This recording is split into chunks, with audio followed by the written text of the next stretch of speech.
Hey yo, could one of y'all pass the gosh darn rock? Hey yo, I'm trying, I ain't lying, and hosting this will be Brian. Yeah. Posting like Kobe Bryant, Yeah. flying to see the pie. Yeah. Hit the hezzy, we got Jesse, opinions get kinda messy. A fan of out of lefties, from football to racing jet skis. He go silly when he go deep, sheesh, is Zach Zeman. Teaming up with Jack, we stack the whole team, man. Pass the rock, don't stop the shot clock. Smack the slap shot, come on, now let's talk. Pass the, oh partner, pass the rock, for real.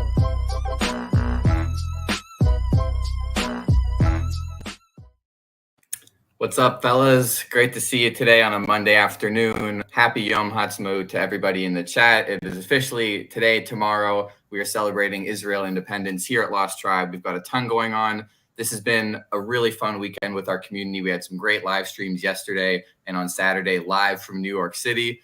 We had a great show on Friday without Zach, and we're going to have a great show today with Zach. So, Zach, how you doing over there in Philly? I'm doing good. I had a pretty busy weekend. I was in DC for the entire weekend. First time there, actually. So, but I'm glad to be back up in Philadelphia, away from DC. I mean, going down there, I was like, maybe I'll see some cool stuff. But, I mean, monuments can only do so much. I'd rather be watching some playoff basketball. Yeah, agreed. And what's up to everybody in our chat? We're live on Instagram, on Twitch, and on YouTube right now. So thank you, everybody who's joined us for today. Jack, how you doing?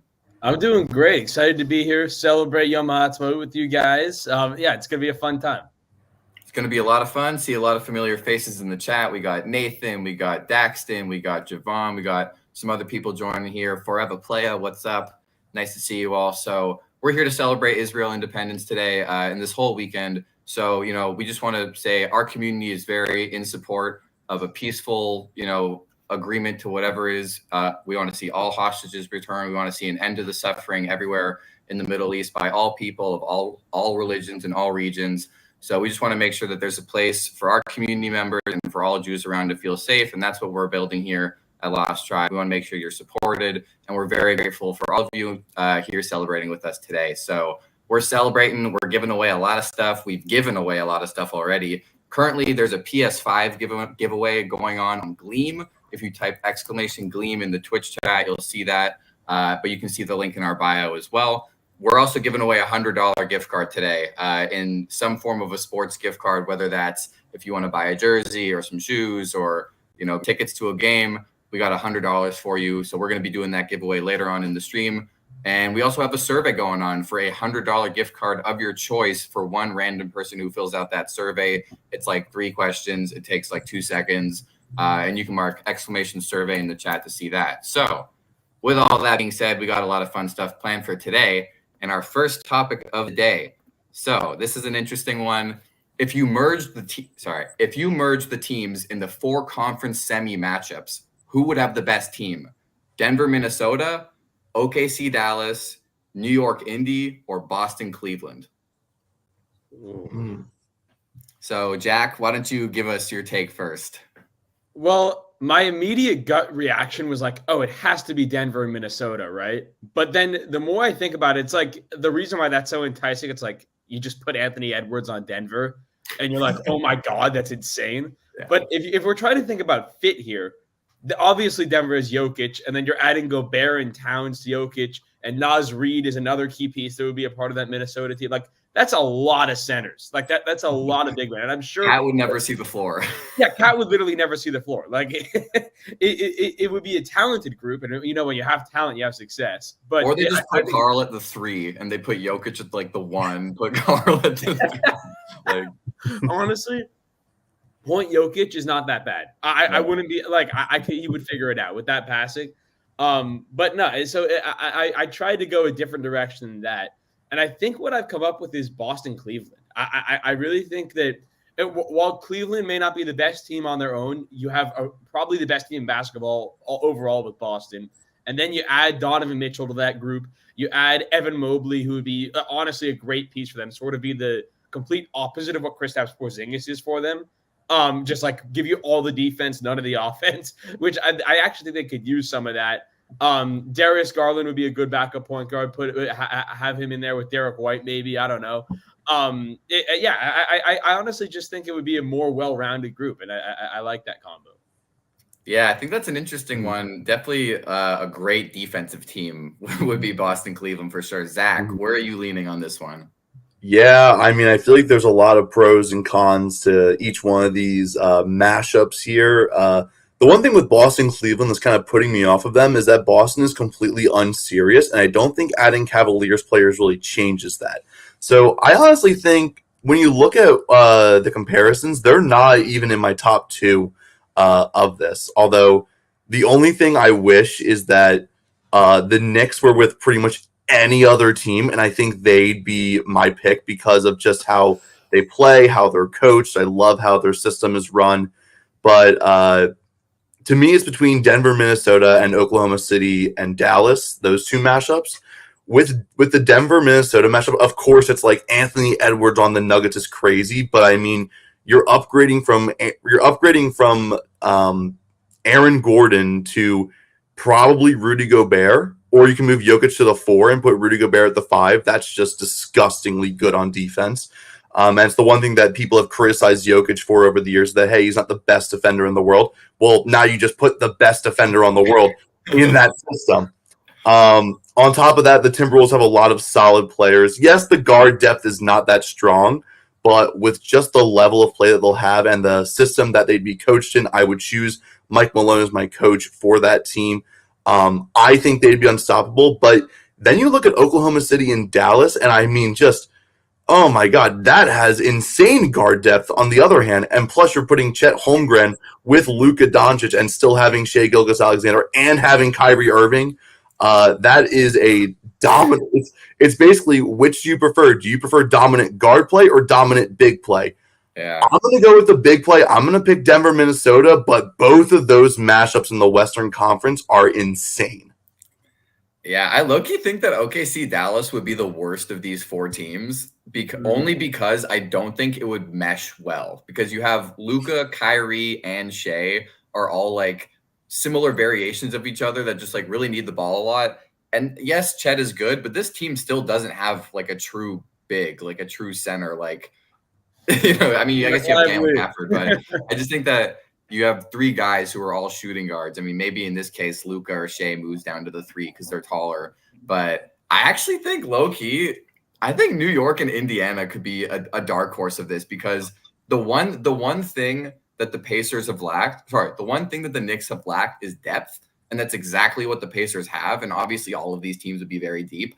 But I'm just thinking, like, if you had Jalen Brunson, Tyrese Halliburton, 1-2, you have OG, Pascal, and you have like Miles Turner at the 5. Like, that could be, I love OG and Pascal. So yeah, I was about to say, I think I figured out why you picked this one. I do think Denver, Minnesota, whoever wins that is going to win the championship this year. So I think that that's probably the best combination. But I just think that New York and Indy could actually mesh really well. And I feel like those are the two teams that kind of have what the other one's missing. Like, Indy's got good guards, good bigs, and New York has great forwards and obviously Brunson as well. So I feel like they would just mesh really well to create a great team. Mm-hmm. But the talent pool, obviously, in the Western Conference is a bit higher.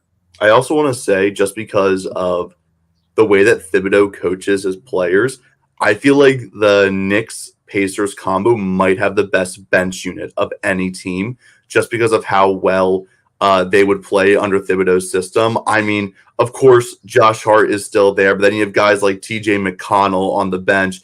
You have guys like Hartenstein's had a great series, honestly. He's had a great playoff run. Mitchell Robinson, when he was healthy, had a pretty good time, time in the playoffs. Like, that bench roster is honestly really solid, and I kind of wish I could see that. Yeah, the problem is with teams, they wouldn't see the floor, so you might have to pick Rick Carlisle. Yeah, it's true.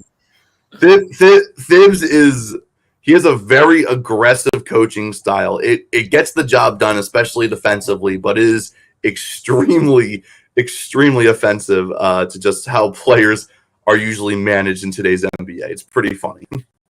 Although I will say, the other day, I think Josh Hart sat for the first time in like 10 quarters. Yeah. And he looked pissed to be on the bench. If you could see his face, he was like, "Are you joking?" Like, even though they were down like 40, he was like, the dude did not want to sit out. So maybe it's not all crazy.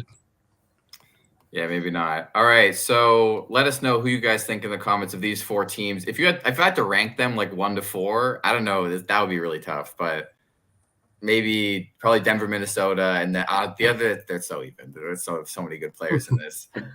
So we will move on. So let's talk about some of the losers right now. So we'll focus on those who are actually currently losing in the playoffs. So we have. Right now, it's 2-2 in a lot of those series. The Clippers have gone out. We've talked about them already. The Bucks have gone out. We've talked about them. The Sixers, rest in peace to the Sixers. And then for so long, why you gotta do this?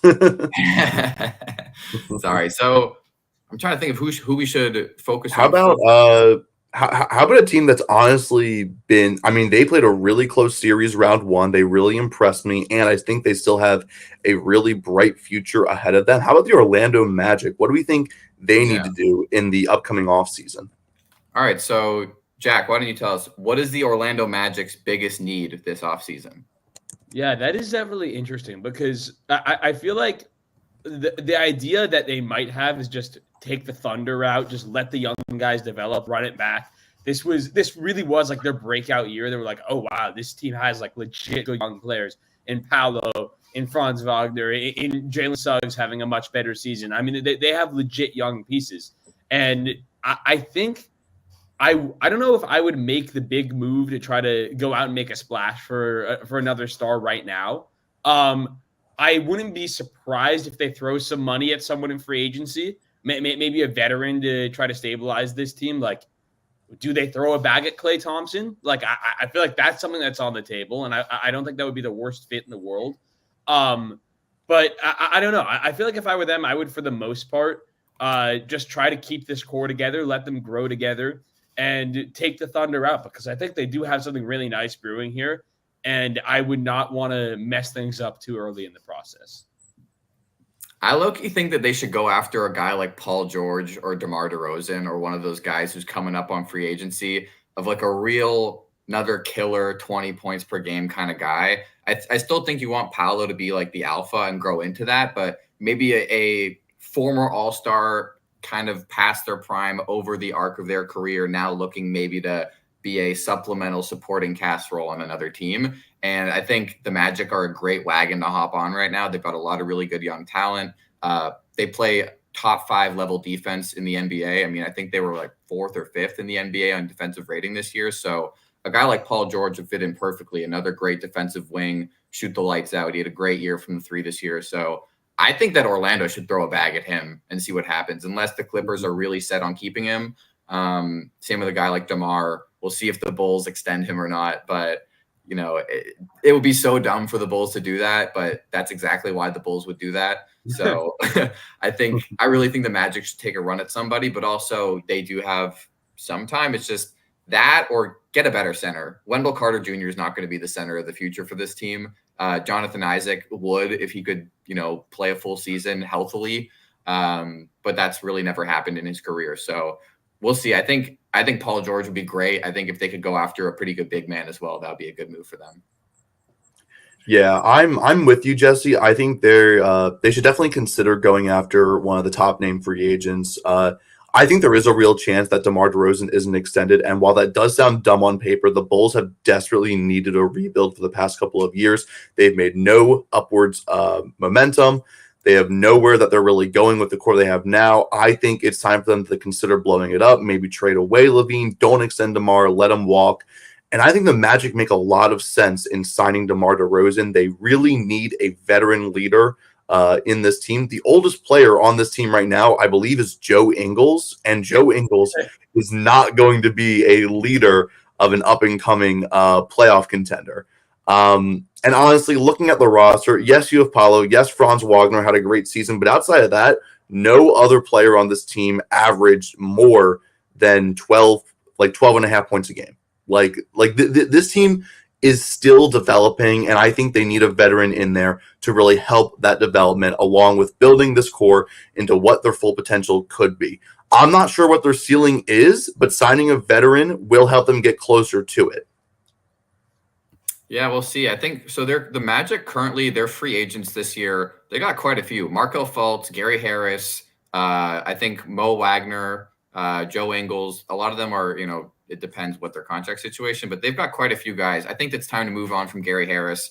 I think Markel Fultz might be out the door after another kind of disappointing season with a lot of injuries as well. But there's a lot of good guys, and don't be surprised if they're one of the teams that makes a run at like Nick Claxton or somebody like that of, great another defensive big man really fits their game.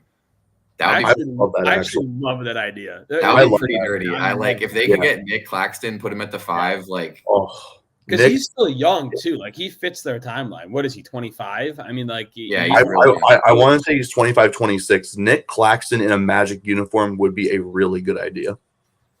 Make it happen. Whoever the Magic GM is, make it happen. Yeah, Nick Claxton is 25, freshly 25. So that's like, go for it. So we'll see. All right. So next team. This team is actually still in the playoffs, but if they do not win the championship and if they lose to the Mavericks, what is the Thunder's biggest need this offseason? Do you think that they go after a big star, like a Kevin Durant homecoming or like another guy? Or do they not want to mess with the chemistry here? What's Josh Giddey doing? So, Jack, what do you think? I don't think I would go for the big splash. I really don't. I think this team has proven they can be, if not a championship team, an incredibly competitive team with this core as is. And this team has room to grow. I mean, Jalen Williams is not at his full potential yet. Chet Holmgren, you have to remember, this was his first season. He's going to get better. So, this is still an incredibly young team. Now, do I think they make a move? Absolutely. I think that getting a true center would be great for them. Claxton would be a name that comes to mind, but I also think Jonas Valanciunas, that could be a really great fit there, especially just to get a veteran in that room. I mean, I think they're still the youngest average age of any team in the NBA. So just get a guy with some experience and also just a massive frame and a really solid player in Valanciunas. Or even if they don't want to spend that big of money, what if you just approach Memphis about trying to bring back Steven Adams? Like that would be another guy that could just fill that role, be a big body for them, to take some pressure off of Chet. I actually love that as well. If he's healthy, yeah. Wait, isn't he on Houston? Is he on Houston now? Is he not on Memphis anymore? I think he is on Houston, actually. Yeah, he's on Houston. Yeah, I mean, I think that that would make a ton of sense to try to get him back. Just a veteran, big-bodied guy to take some pressure off of Chet and fill that role. I think Valanciunas would make a lot of sense. Steven Adams would make a lot of sense. Maybe Claxton if they want to stay on the younger side. But I like the idea of them getting a veteran. Mm-hmm. Yeah, I'm in the same boat. I think they definitely need to look at guys like Nicholas Claxton. I like the idea of going after Jonas Valanciunas. I also kind of like going after, maybe if the Knicks don't really offer him. Hartenstein had a really good playoffs. I mean, of course, he's not necessarily starting caliber, but he's shown some real flashes in these playoffs, and I wouldn't be surprised if a team pays a little bit too much for him this offseason. I don't think it's the OKC Thunder. They're very smart, but still, they definitely need a true center to go along with the core they have.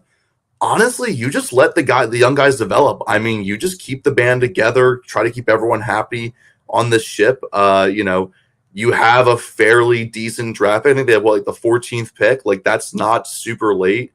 No, they have the 12th pick in this year's draft because of course they do. I mean, you can look for different prospects there. I mean, Kyle Filipowski might be there. Could draft him. Could draft Yves Missy out of Baylor. I mean, there's definitely a few center prospects that'll still be available when they're on the clock. The only real question I have about the Thunder is if they think that making a big trade with all the draft capital that they've stored would be worth it. And the only trade that really makes sense in my head, right? Go call up the Suns, see what you can do for Kevin Durant for that homecoming. And I don't think it's going to happen, but it has to be mentioned because that's the dream retirement scenario for Kevin Durant, making one last deep playoff run with the team that drafted him. If he finally wins that championship for Oklahoma City, it would be a storybook ending for Kevin Durant's career. Do I think it happens? Absolutely not. But I mean, the storyteller in me is going crazy for that. So We'll see. So I was just looking. So Steven Adams, by the way, so he was ruled out in like January for the rest of the season, and then got traded after being hurt to the Rockets. Funny enough, for Victor Oladipo, who is also hurt in Washington. So that's crazy trade. But Steven Adams was last year averaged 11.5 rebounds a game. Like that is exactly what the Thunder could use as a guy, and like 9 points too, like a walking double basically. And he was really before this season, and he's expected to make a full recovery and be available for training camp next year. Like, should be all good. Before this year, 7 out of his 9 seasons in the NBA, he played over 70 games.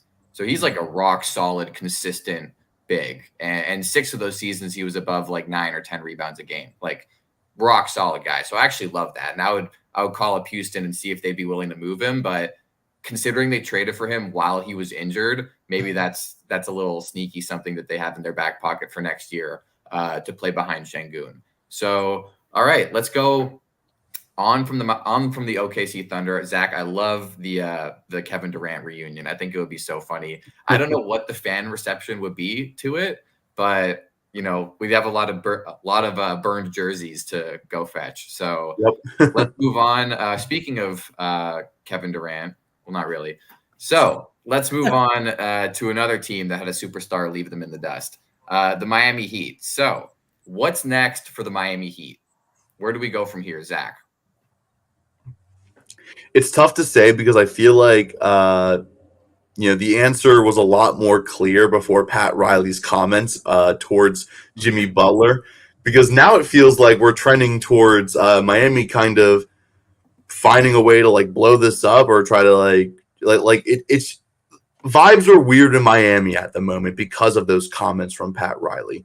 So their future has become a lot more uncertain just based off of what he said. And it's not like Pat Riley is your ordinary owner. Not only does he know the game inside out, we know he's extremely involved in team operations. We know he's a hands-on owner. So I don't know. I mean, they're in prime position to try to get a point guard in the draft, which I think they probably should do. I mean, you got guys like Isaiah Collier. He might not fall that far, but Jared McCain will probably be there. Devin Carter out of Providence could be there.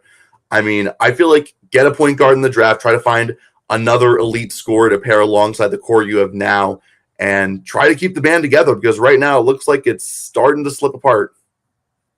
Yeah. I think there's a key difference between what I would do and what I think might happen. And what I think might happen is, knowing Pat Riley and knowing the way that he operates, he's a very aggressive president of basketball operations. He's very he is very opinionated, and when he has his mindset to something, he's going to do it. Now, I don't know how fractured the relationship is with Jimmy Butler, but after what he said, if there is any real if there's anything real to the beef between the two of them, I would not be surprised to see a Jimmy Butler trade this summer. It would not shock me at all. And to be completely honest, I'm not sure that that's such a bad thing, because I feel like we've seen what this Heat team can do. We've seen like the peak of it. They can be a lower seed in the playoffs. They have obviously Jimmy's a killer in the playoffs. And then you have that sort of Linsanity run to the finals, but they're just not talented enough to beat the best of the best when it matters, no matter how hot they get. And I feel like that might have been a mistake that goes back to last year and not pulling the trigger on a Damian Lillard trade. I think that is potentially what was the root of this problem. But I just feel like unless they have a real opportunity to bring in another star to pair with Jimmy, to pair with Bam, and I think it's time to move on from Tyler Hero in that move. Unless you have that opportunity, which it doesn't look like there's going to be, I feel like you have to go backwards to go forwards, which is a really interesting position to be in. But I would not be surprised if we see a Jimmy Butler trade, especially with all the drama that's going on between him and Pat Riley right now. Interesting. So I was just looking on Twitter at a few things that happened this week. So last week during that press conference, when Pat Riley said that about Jimmy Butler, he initially said that he was not interested in trading Jimmy, or that someone asked him if everybody besides Bam and Jimmy that they trade couldn't get them another star, would he consider trading Jimmy? and he said no. However, that there are a lot of possibilities on the table and a lot of moving parts. So theoretically, I mean, well, also what somebody says in a press conference doesn't necessarily mean anything. I mean, look at Daryl Morey, right? And I also don't think that Pat Riley would come out and say we're trading Jimmy Butler like that. No, that's not going to happen. Also, well, Jack, you might have just sparked this 30 minutes ago on Instagram. Tyler Hero posted to his story, "Be careful what you wish for." Yeah, I mean, I think there is serious regret in that organization right now on not trading Tyler Hero to get Dame. I think there's. I don't think that was. That was the sticking point. That was the sticking point why he ended up going to Milwaukee, was that he didn't want to trade Tyler Hero. What was the rest of that package? It was like four firsts and it was like Hero, Duncan Robinson, and then boatload of firsts. We'll see. I mean, yeah, after those playoff games where he shot like 5 of 20, we'll see if they start to regret that one. All right, so let's move on from these teams. So now this is an interesting topic. So with all the injuries going on in the playoffs, is depth more important now more than ever? Like usually we're accustomed to 6-7 player lineups in the playoffs, and the bench kind of gets eradicated. But seeing a lot of guys go down and a lot of those bench players step up, do you guys think that trend might kind of reverse itself a little? I mean, I've always been a proponent of depth in the playoffs, especially as a Lakers fan, because I have been hurt time and time again in this LeBron AD era by teams that are not deep because they're investing $40 million in LeBron, AD, and Russell Westbrook for a point in time. It's a lot of these teams that we've seen fail as of late. I think the Suns are another great example. Are teams that are not, they don't have depth because they're investing so much in the top end talent. And when you look at a team like, I don't know, maybe Indiana, for example, who is not investing a ridiculous sum of money in their high end players, you have a deep 8-9 guys deep on that team. And not to mention they have Benedict Mathurin down. If he were back, I mean, that team would be even better. But a team like them who has made this series with the Knicks really interesting. Obviously, the Knicks have had their own injury issues, and that they could be, the inspiration for this question with their lack of depth. But when you see a team like that play this well in this series, I think it's very reasonable to think about the fact that, maybe these deeper teams are better suited in the playoffs, especially in a series when you're going up against a team that lacks depth. You can see how much of a difference that makes. Yeah, for sure. Especially with, the Pacers bench is probably the deepest in the playoffs right now. I think they probably have the most guys who played like the most run all season. And it's tough when you have like Precious Achiuwa and Alec Burks coming into the game when they haven't played any minutes in like 2 weeks because they didn't play any of the Sixers series and, barely any here. Zach, what are your thoughts on this, on depth in the playoffs right now? Yeah, I think it really shows, the teams that have prioritized their depth a little bit more are definitely, of course, the prime example is the Pacers right now. But, I feel like you have a couple of teams, I feel like the Thunder are a little bit deep. The Timberwolves are a little bit deep. The Nuggets are a little bit deep. You don't need to be that deep to be able to have enough depth for a playoff run. You really just need to have multiple guys off the bench who can provide you good minutes and not one or zero of those guys. And I think that's kind of an issue that we've been seeing a lot with teams going all in on high-end talent. You will have 5-6 guys who are worthy of being able to step onto a playoff court. And then as soon as one of those guys is off or you have someone else in, the team just falls apart. I feel like a prime example of a team relying too much on their high-end talent and then not doing enough for their depth would be my Sixers, actually, because you have Embiid and you have Maxey as your two guys that you need on the court at all times. But then everyone else around them really, there's not really a whole lot of talent that you could be yes, I want that guy on a playoff court. Kyle Lowry, okay, you want the veteran experience, you want him on a playoff court. Kelly Oubre Jr. had a fantastic season, you want him on a playoff court. Who else really on the Sixers roster do you want stepping on a playoff court for your team? Probably no one else. And that's the issue. And of course, Yes, I didn't even name a whole starting lineup because Tobias Harris sucks that much. But when you look at the bench, you have guys like Paul Reed, who honestly should not be getting as much time as he was getting in the playoffs. I mean, our depth was just not there throughout the entire year. You could see it plainly by looking at a spreadsheet. Just look at our stat sheet and be like, okay, Embiid dropped 50, Maxey dropped 30, and no one else did anything notable. I mean, there's a good reason behind that. It's because the team was not constructed well. It was not constructed for playoff basketball. All right. So we had a comment here, interesting comment from Consigliere. They said, should the NBA do like the NHL and let you pick up players to replace injured players during the playoffs? He says no, but it prevents good teams losing just due to one injury. I would also say no, because I think that's what constructing your roster builds towards. And also, injuries happen and nobody is invincible. And the unfortunate reality is if your best player gets hurt, yeah, you probably have a worse chance of winning. But that's how life works. So I personally think I like that there's like a date that you have to finalize the playoff roster, like in the NFL and different things. So I also would say no, but any other thoughts on that before we move on? No, I'm 100% saying no to that. I feel like you're like, as a team, as an organization, you should be prepared to go into the playoffs with the guys that you have, really built your roster with. I mean, you're signing these guys in June, July, August with the intention of like, hey, we want you to be here as long as we see fit. Like, we want you to be on this playoff roster, especially when you sign a high-end free agent. You're like, we want you to be here for our playoff runs. We want you to win us championships. And to be able to get a little freebie because they're injured kind of defeats the purpose of that commitment. So it's kind of like, oh, well, our star player got hurt, so let's throw the veteran minimum at Tristan Thompson to come out of retirement and give us 20 minutes off the bench. It's like, okay, signing these guys to play playoff basketball, then why would free agents even sign in the offseason?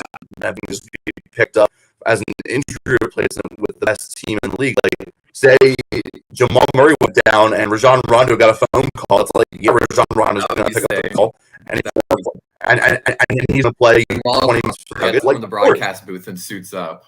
Yeah, no, but like, you would have things like that if there wasn't like an injury blocker, like ring chasing to a whole new level. From like it would absolutely bring ring chasing to a whole new level, because we're talking about the NBA, a league already infamous for its wild storylines and ring chasing signings, and you're just asking to amplify that to 11.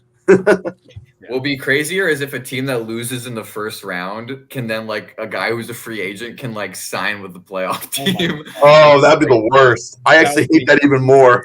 That'd be funny. All right, so let's move on. So we talked about this on Friday, but Zach, you weren't here. So who's your current favorite to win the NBA title? My current favorite to win the NBA title? Well, honestly, it's got to come out of the West. And to me, it's pretty chalk. When you look at the top three seeds, they're all still remaining in the West. They're all still in the playoffs. And thank goodness they are, because that means that these playoffs did not disappoint that much, which is really nice to see. I mean, part of me wants to say the champs are the champs, and I kind of see them going back-to-back still. I think this series can still go either way, though. You know what? Let's be a bit bold here. I'm going to say the Timberwolves miracle run goes all the way to the NBA Finals.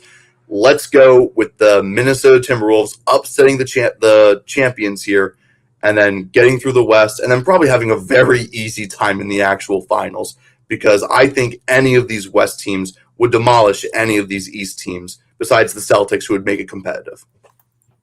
All right, so Jack, similar question that he just answered, but so the champs are still the champs, and they're right back in it. They had, I think, a 3% chance to win the title when they were down 0-2. Now it's probably back up to like 35 or something. So do the T-Wolves still have a shot, even though it's now tied, going back to Minnesota?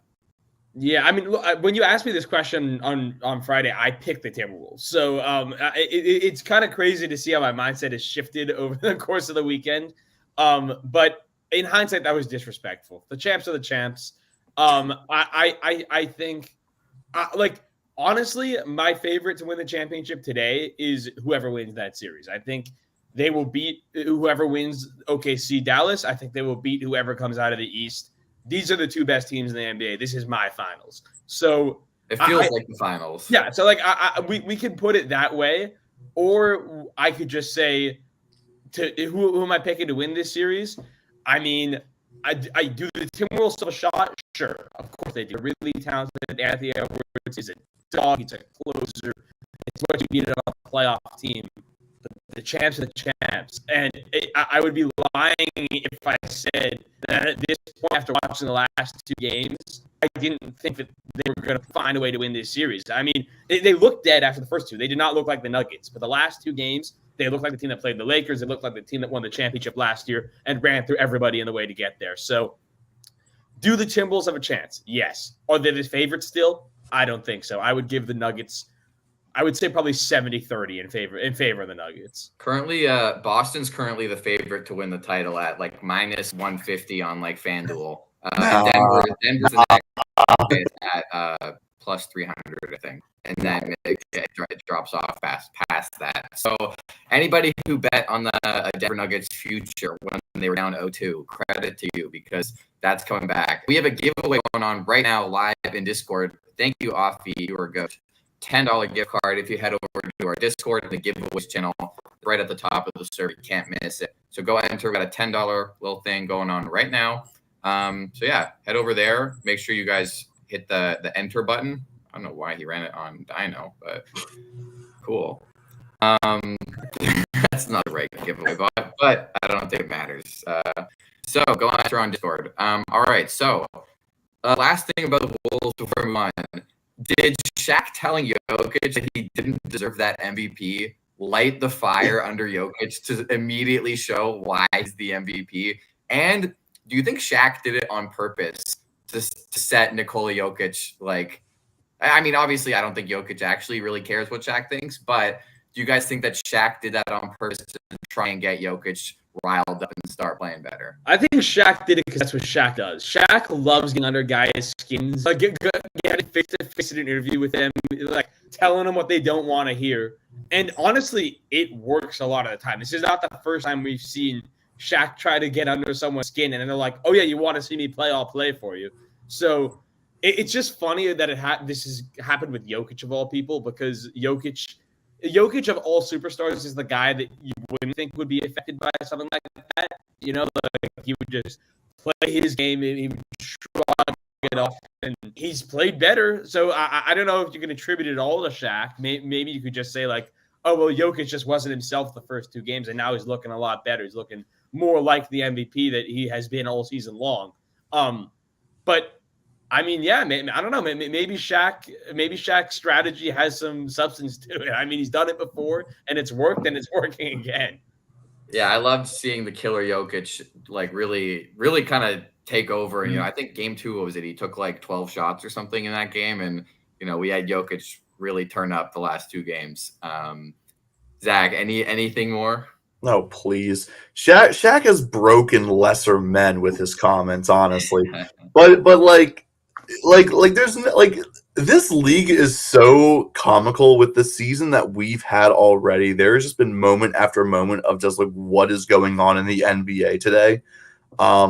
Shaq trying to get under Jokic's skin is probably just some ploy from a TNT network executive to try to get better ratings. Like, I really don't think it's that deep. I really don't think Jokic cares. Shaq is brutally honest with a lot of players, and we've seen it break players down. Shout out Ben Simmons. But at the same time, I really don't think it means anything. I think people who think this legitimately had an effect on Nikola Jokic are completely overplaying Shaq's role in how players perform in today's NBA. I'm just saying, absolutely ridiculous. In game 2, he took 13 shots. Last night, he took 26 shots. So. Boo-hoo. Okay, good. All right, Jokic is playing better. That's what I expect from the MVP of the league. I expect him to have a bounce back per playoff game. That's what Joel Embiid did in the series against the Knicks. And even though they lost, he had a bounce back game after shooting for like shooting 5 shots. Like, same thing. Same thing's happening to Jokic, and he's going to do it better, and we'll see what happens. I'm just saying it's not because of Shaq. It's because the player knows what they have to do better in the next game. We've seen it from Nikola Jokic. We saw it from Joel Embiid. We just saw it from Tyrese Halliburton. These players faltering early in the playoff series and coming back later, yeah, it's a pretty common trend because they know what they have to do to get better. It's not because of Shaq. It's called adjusting. Yeah, I love it. All right. What's up, everybody in the chat? If you're just joining us now, we're giving away a $100 gift card at the end of this stream, right before around 4:45, probably we'll be finishing up. We also have a $10 gift card going on right now, giving away in the Discord at the top in the giveaways chat if you're just joining us. So head over there. All right. This is a fun one. Don't say Aaron Gordon if it's just obvious, but you can if you want to. Who has been the best role player so far in the playoffs? And you can say him if you want to, but Jack, why don't you go first? Oh, man. Oh, also, whoever's in the chat talking about the Magic, we talked about the Magic for like 10 minutes before. You missed it. So get here earlier if you want to hear about the Magic. All right, Jack, go ahead. Well, I have an answer, but you guys might be offended that I call him a role player. So my guy would be Derek White, but I don't know if Derek White is exactly like he definitely was a role player when the Celtics signed him, or when they traded for him. He's gonna be a max player when they finish with him, right? So like I don't know if we can say he is fully emerged out of the role player role yet. But I think I wouldn't quite consider him a star, but I also wouldn't quite consider him a role player. Like he's somewhere in between. But he's played like a star in these playoffs. I mean, he has elevated his game. Obviously, the last couple against Cleveland have not been quite the same, but it's really in the first round against Miami, he was unbelievable. And in game 1 against Cleveland as well, he was outstanding. And I mean, he's one of those guys that will give you like top tier defensive effort. You can't score on the guy. And then when you get the extra bonus of him being lethal offensively, when the dude can't miss, you're like, oh my God, this is like a top 10 player in the NBA. So, it's been pretty cool to see him absolutely cook in the playoffs. And again, you could debate whether or not he's considered a role player, but if he is, I mean, I think he has to be the pick. Yeah, I don't know. Some games he looks like a role player, and then other games he doesn't. No. But I'm going to go with the current leading scorer for the Dallas Mavericks, PJ Washington. I think he's currently the reason that they're up 2-1 on the 1 seed in the West on the Thunder. So he's had a great game. I think 27 and 29 points in back-to-back games, 29 being his career high in the playoffs. So he's been huge for the Mavericks. Luka has been getting absolutely beat up in that series. He's hit the floor like 18 times in game 3. And PJ Washington's been huge for them, hitting a lot of big threes and absolutely has stepped up for the Mavericks. So, Zach, who do you think is the best role player so far in the playoffs? Oh, to me, this is easy. It's got to be Josh Hart. I don't think there's even a question. I mean, Josh Hart is averaging 15 points a game and 12 rebounds a game in this year's playoffs, along with nearly 5 assists, a steal, and almost an entire block. He has the second highest 3-point percentage of any New York Knick in this playoff run so far. He's shooting 43% from 3 in this year's playoffs. That is absurd for a guy with his reputation. But he also just plays his heart out. He plays New York basketball. He plays the style that those Knicks fans love to see. He's gritting and grinding. He's putting everything on the line. He's averaging how many minutes? He's averaging 44 minutes a game. That is by far the highest on the New York Knicks in the playoffs this year. I mean, it's got to be Josh Hart. He's definitely a role player. He fits the description, and he is just doing everything for this Knicks team. No. I also want to shout out Dante DiVincenzo too, because he's just gone back to Nova DiVincenzo during the playoffs. I mean, his scoring has been out of his mind. Yeah, Nova DiVincenzo, he's got 16 points a game. That's also he's scoring just a little bit more than OG Anunoby. So you could honestly argue for any of those three. But I'm taking Josh Hart because of what he's doing on both ends of the floor. I mean, 12 rebounds a game so far this playoff series. Like, That's insane. 12 rebounds for Josh Hart every single night. That's crazy. I don't know how he does it at the current height that he's at. I mean, he's like the best rebounder on the Knicks. And he's a shooting guard. He is. Yeah, it's funny. So let us know who you guys think in the chat. Who's the best role player so far in the playoffs?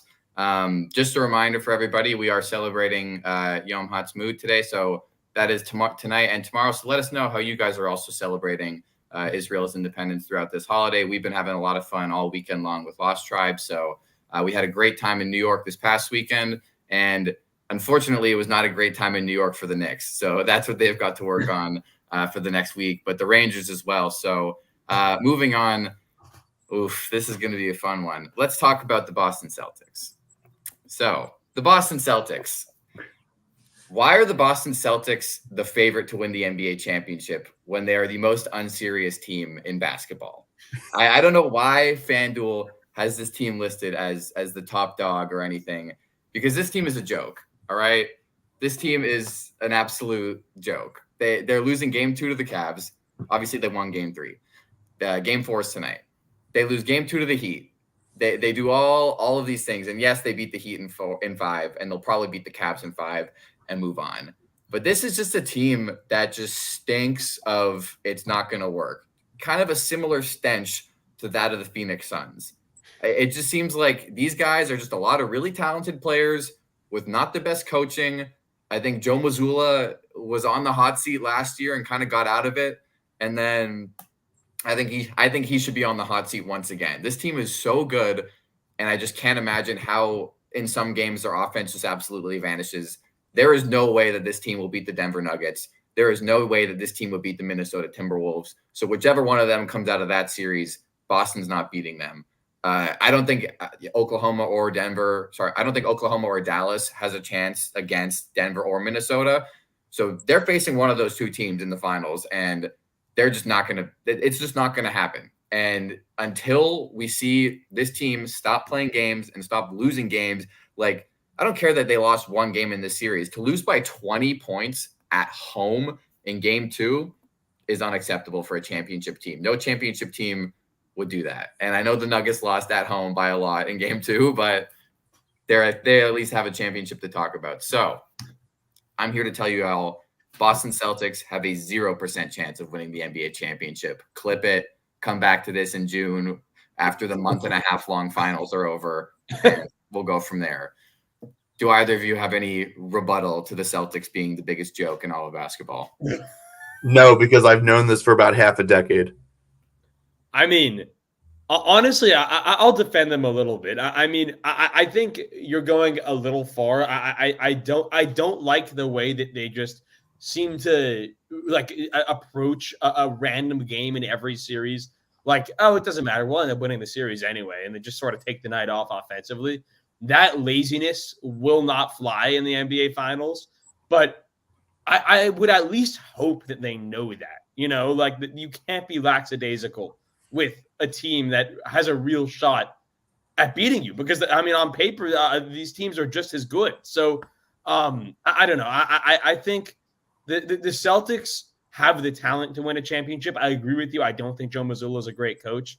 But I wouldn't say that they're absolutely going to get cooked by Denver or Minnesota, because they have the talent to compete with these teams. It's just, it comes down to coaching and it comes down to effort. And those should be two things that, well, I don't know about the coaching, but the effort level is definitely something that's fixable by the time you get to the finals. So I wouldn't say there's no shot they win a championship, but I would also not have them as the favorites against Denver or Minnesota. All right, so Zach, Okay. what do you think? Go for it.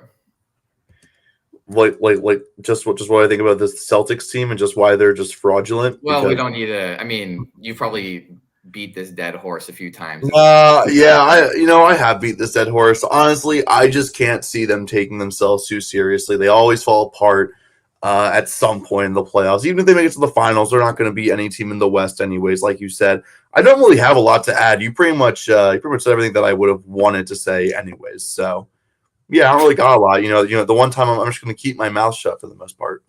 All right, That's rare. So Nice. All right, so let's move on to one of our final things of the day.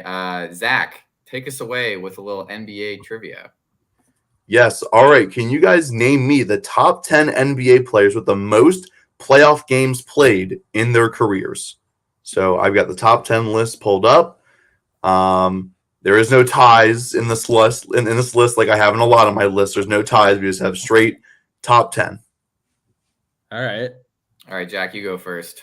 All right. Chat, you guys can throw a guess in the chat. Go for it. All right. LeBron James. LeBron James, Le Pookie, Le Sunshine, whatever you want to call him, is number 1 all time in playoff games with 287. Sheesh. Okay, that's a lot. Let's go with a lot of finals. Let's go Bill Russell. Bill Russell is not in the top 10. Dude Yeah, has but 11 rings. The playoffs were like 2 rounds when he was in it. Oh, that you know what? You're right. Correct. I was just thinking like he has 11 rings. That's like a minimum 176 games. I'll do you one better. He's not in the top 20. Right. Yeah. Right. He played he won 11 rings, but he would play. Bill, Literally, Bill, like a conference finals and then an NBA finals. Bill Russell, with all 11 of his rings, played in 165 playoff games, good for 35th place. That's disgusting. Okay, bad guess, I guess. Yeah. I'll take one from the chat. I think Kareem is a really good guess. Kareem is 5th on this list. All right, let's just stick with the Lakers. Kobe. Kobe Bryant, number 7. All right.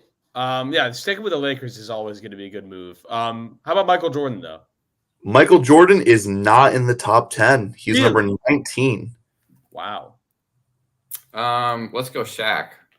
Shaq is number 9. Nice. Okay. Stephen Curry. Steph Curry is not on this list. Although I will try to find him later because I want to know how many he's played. Also, quick shout out to Consigliere who just won the $10 giveaway in the Discord. So shout out. Congratulations. Actually, I just scrolled down. Steph Curry, 147 playoff games, Whoa. 52nd. Wow. Let's go. Let's go James Harden. James Harden is number 34, right above Bill Russell with one more playoff game than him. All right. I feel like we should go back to the Lakers. Well, I don't think we've said Magic yet, have we? I don't know if he played long enough, but he made the You playoffs. have not said Magic Johnson, and he just misses the cut. He is 13th on this list. How many are we missing currently? So you're missing 2, 3, 4, 6, 8, and 10. Let's go Tim Duncan. And there's number 3, Tim Duncan with 251 playoff games. Tim Duncan came into my head literally as you said the name. I'm gonna go with Tony Parker though. Tony Parker is number 6 on this list. Dare I say Manu? Manu Ginobili is number 8 on this list. Wow, Nice. all Spurs. Nice. All right, it's not the Lakers well, it's the Spurs well. Yeah. I dare you to say Boris Diaw next. You get some Tiago splitter. No. Let's see here. Who would have played a lot of playoff games? JJ Redick. Yeah. He made the playoffs for 14 straight years or whatever. So Did he And really? yet he's not on this list. doesn't mean he went far. He just made it. But Let's get. How about Dirk? Dirk Nowitzki is not on this list. well, this guy was also a Spur at one point. How about Big Shot Bob? Robert Horry is number 4 on this list. Wow.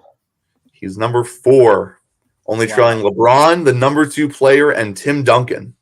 Wait, so we're missing number 2. You're missing number 2 still. Oh. And Jack, I'm surprised you haven't guessed him yet. So you're telling me it's a Laker? I'm not saying anything. I'm just surprised that you haven't guessed him. Big game James Worthy? It is not James Worthy. Is it? Have we said Larry Bird? You have not said Larry Bird, but he has not played. He's actually played one less game than Bill Russell in the playoffs. All right, we said Kobe, right? I'm Yeah, You I only said said Kobe. So all you're missing, I think, you're only missing number 2 and number 10. Yeah. All right. Fine. You know what? Fine. I'll give in to the chat. The chat is spamming Derek Fisher, so I'll give in. It's your boy Derek Fisher at number 2 all time, 259 playoff games. Wow, Derek Fisher, man.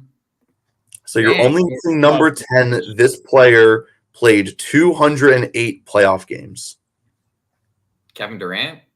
It is not Kevin Durant. I thought that was a hit. It is not Kevin Durant with the bucket. 208.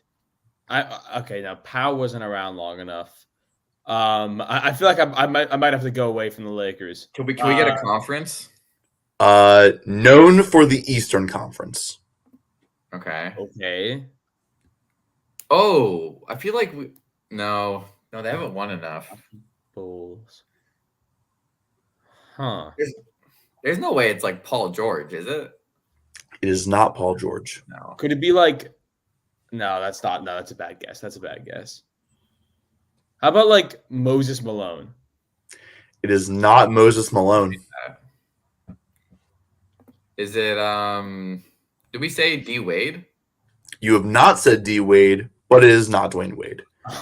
Dwayne Wade tied for 20th on this list. Known for the Eastern Conference. I don't know. Could it be like Jason Kidd? It is not Jason Kidd. I like that. It's not Vince because he didn't go anywhere far enough. It is not Vince Carter. We've guessed Michael. Is it Scotty? It is Scottie Pippen with 208 playoff games in his career to round out this list. Good job, guys. He's there and Michael Jordan's not. Yeah, Michael Jordan. Where is he? I just saw it. Michael Jordan. How did I lose Michael Jordan? There he is. Michael Jordan at number 19 with 179, whereas Scottie Pippen played, I think that's 29 more playoff games than Mike. So really, who was more valuable to the Bulls dynasty? It's actually pretty wild that that's like actually a thing. No, it's a real stat right there. I realized that we skipped over one thing before, and we have some new people in the chat. What's up, Bert? Zahav, thanks for guessing all those. You're pretty smart getting all those. So thank you for playing along with everyone in the chat. We have one giveaway coming up to celebrate Yom Ha'atzmaut with the sports team. We're going to be giving away a $100 gift card to a kind of sports shop of your choice at the end of this stream. So make sure you guys stick around for the last 20 minutes here of our stream. And then we are going to wrap up in our celebration of Yom Ha'atzmaut of Israel independence. We got another fun stream tomorrow with the gaming team, which is going to be a lot of fun. We got Jake and Jake. They're going to be doing some more giveaways and some wrap up tomorrow night at 6 o'clock. So before we move on, going back to the Pacers here. So did the Pacers figure out the Knicks, or are the Knicks just injured and gassed? Or is that what figuring them out counts as? Zach. It's a good question. I'm gonna say it's a little bit of both. Honestly, I feel like as much as I love Thibodeau's aggressive coaching style, it also runs his players into the ground, and it's why players voted him as the coach that they would least like to play for, because of just how aggressive he is.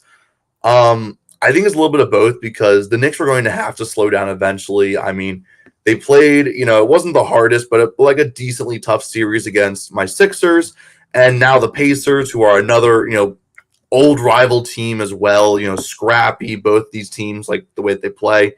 And the Knicks only going like 7-ish deep most nights, and that's being generous. They were going to have to slow down eventually. And then on top of that, you've Tyrese Halliburton finally getting out of this slump of his and actually showing up to the playoffs. I think it's a little bit of both. I think there's a lot of different factors that have culminated in this series being tied up, and we're ready to see it go to a best of 3 here. I don't think there's really a definitive answer. There's just factors from both of these answers. I think there's a definitive answer. The Knicks are gassed, and not only are the Knicks gassed, the Knicks are hurt. The Knicks are beyond hurt. They've got But before even entering the playoffs, they were already down Julius Randle and Mitchell Robinson. Then you get into the playoffs. Now you lose OG Anunoby. And one of the stats I saw on Twitter or Instagram or something, it was the Knicks record since the OG Anunoby trade. With OG in the lineup, they are 26-5. Without OG, 13-16. So that is a pretty unbelievable difference with and without OG Anunoby. And then besides that, Jalen Brunson is hurt. He's not just tired. He hurt his foot in game 3? He hurt his foot, missed a quarter. And then in game 4, he missed it. He hurt his other foot. And he's playing through both.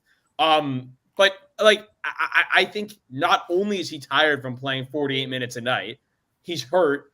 And I don't know, like he's still not playing bad, but there's only so much you can do when you're down all these key players for this team. And the other guys are gassed because they've been playing 48 minutes a night and they don't have any depth because everyone's injured. So it's all sort of like piling up at the same time for the Knicks.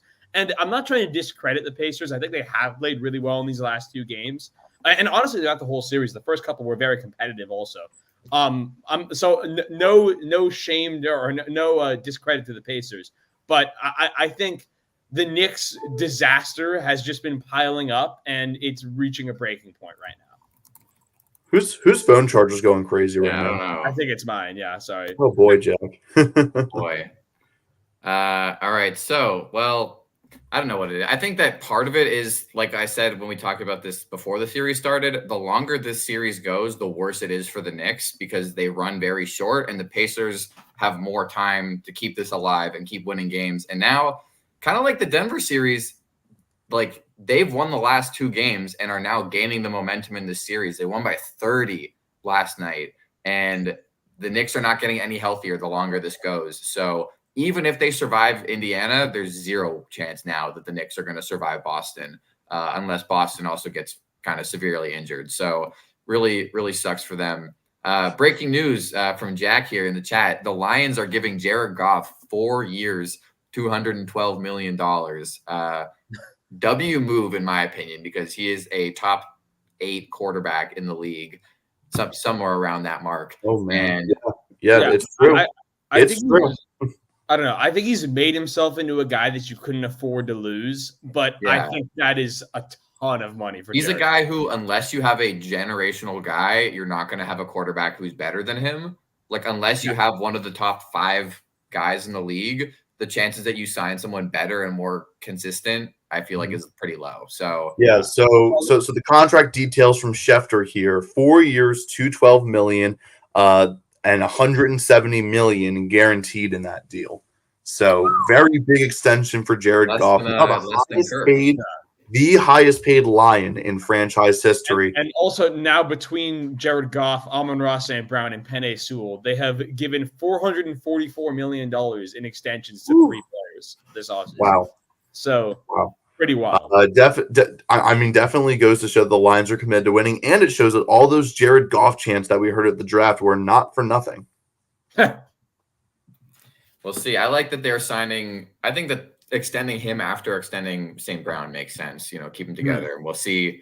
I mean, that probably fits Jahmyr Gibbs' rookie contract timeline pretty well. And I don't know. I think Monty has 2 more years with them. I think he had a 3-year deal. I don't know.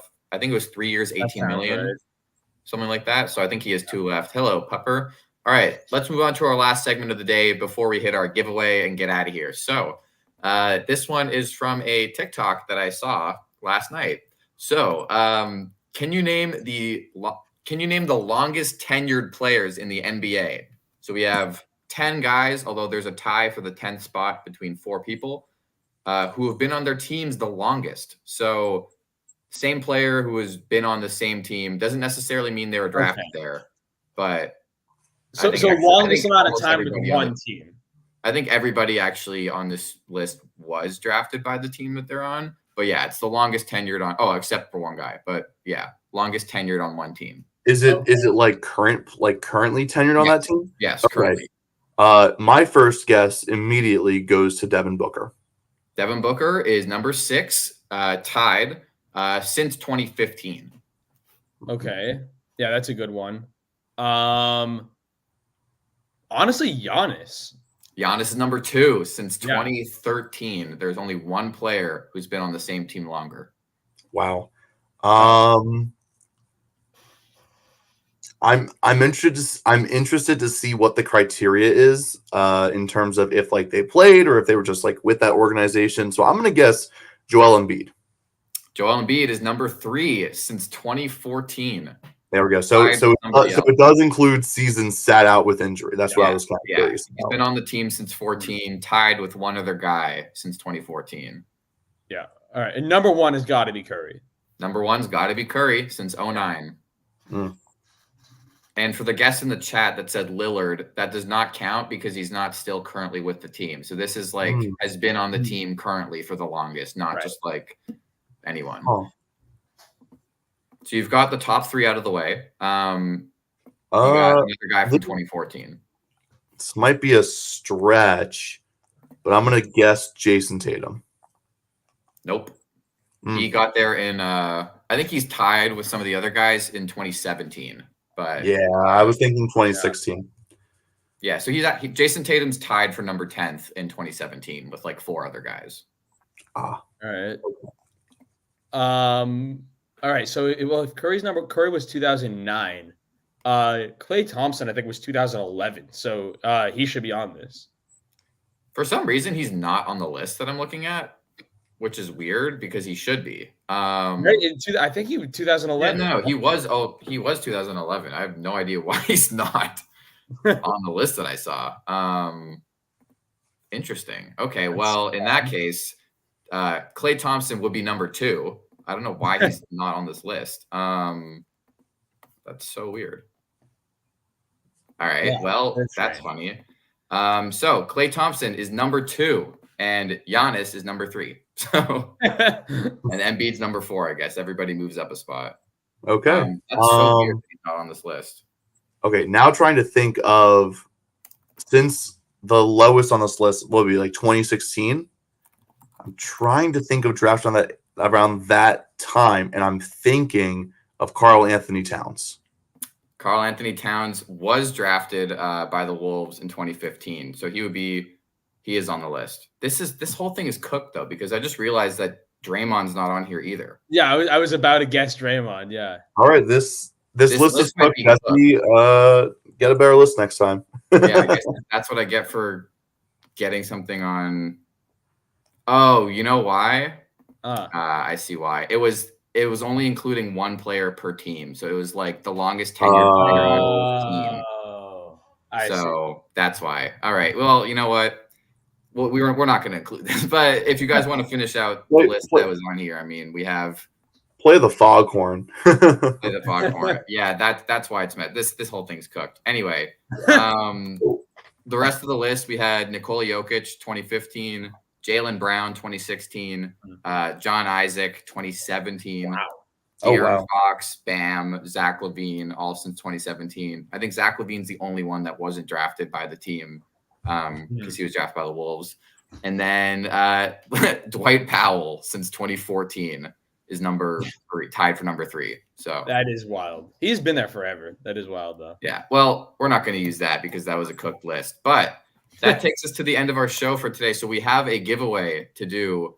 So we're going to do it in the Discord right now, though. So it's pretty hilarious that Dwight Powell was on that list. It's like, I don't know why he's been on there for so long. So we're going to do our giveaway in the Discord. I'm going to set it up right now. So we're going to do it in the giveaways chat. $100, big time. Let me just get this set up. Winners. 1. What's crazy is that Dwight Powell would have probably been on the regular list too. Yeah, probably. But yeah, there's probably a lot more. I always feel like that have been around since that long. I guess if they're on the same team as somebody. I don't know. 2014 is a long time. It is. There's not any Raptors. I can tell you that. All right. So in the giveaways chat in the Discord, we have a giveaway live right now for the next 3 minutes. Go enter it. That'll be $100 sports giveaway. So make sure you guys go enter right now. And that's going to be up for 3 minutes. So as we close out today's show, I just want to remind everybody that we are here to celebrate Israel independence, and that we are very proud of our community in celebration with all of our friends and family in Israel. It is a very scary time to be Jewish, especially proudly Jewish in support of Israel online. But that's why we're very grateful for all of you here at Lost Tribe. And we're very thankful that you guys are celebrating with us. We're hoping for, obviously, a ceasefire and all violence and all peace and all hostages returned, and an end to all suffering of everybody over in the Middle East. We want to return to where Jews feel safe going everywhere on their college campuses, around school, whatever that is, and being proudly Jewish and not feeling any type of way about that. So thank you guys for all celebrating with us today. We have a lot of prizes still yet to be given away, including a PlayStation 5, a couple hundreds more dollars of giveaways and gift cards. And all of that will be finishing up at 6 to 8 p.m. tomorrow night on Tuesday with Afi and J-Lau.